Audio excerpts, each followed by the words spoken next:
আসসালামু আলাইকুম, অ্যালিস কিচেনে সবাইকে স্বাগতম। আমি আজকে দেখাবো বেগুন ভাজা। খুবই সহজ একটা রেসিপি, কিন্তু আমি দেখাবো কিভাবে খুব অল্প তেলে মুচমুচেভাবে বেগুনটা ভাজা যাবে। তো এই জন্য আমি প্রথমে একটা বেগুনকে খুব ভালোভাবে ধুয়ে নিয়েছি। এখন আমি বেগুনটাকে পিস করে নিব। দেখতেই পাচ্ছেন আমি কীরকম মোটাভাবে বেগুনটা কেটেছি।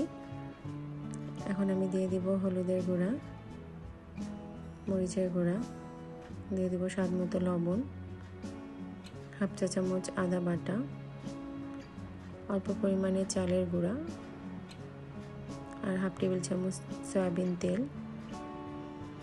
এখন আমি উপকরণগুলোকে অল্প পানি দিয়ে ভালোভাবে হাত দিয়ে মাখিয়ে নিব। এই চালের গুঁড়া আর সয়াবিন তেলটার জন্য আমার পরবর্তীতে তেলের পরিমাণটা কম লাগবে। এখন আমি হাত দিয়ে ভালোভাবে উপকরণগুলো বেগুনের দুই পাশে মাখিয়ে নিব। মাখানো হয়ে গিয়েছে। আমি এখন একটা কাঁটা চামচ দিয়ে বেগুনের দুই পাশ ছিদ্র করে দিব, তাতে মশলাগুলো ভালোভাবে বেগুনের মধ্যে ঢুকবে আর সিদ্ধটাও খুব ভালো হবে। এটা চাইলে প্রথমেও এই কাজটা করে নিতে পারেন, কোনো প্রবলেম নেই। দেখুন দুই পাশে আমি ছিদ্র করে নিয়েছি। এখন ফ্রাই প্যানের তেলটা গরম হয়ে গিয়েছে। দেখুন আমি কতটুকু তেল দিয়েছি, তেলটা খুবই অল্প। এখন আমি বেগুনগুলো ছেড়ে দিচ্ছি।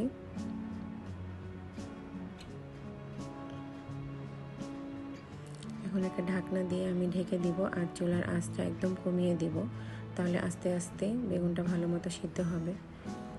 বেগুনের এক পাশ হয়ে গিয়েছে।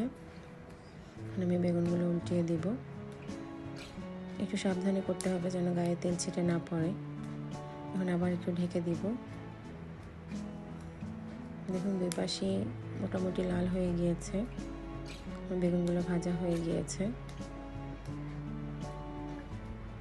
বেগুনগুলো তুলে নিচ্ছি।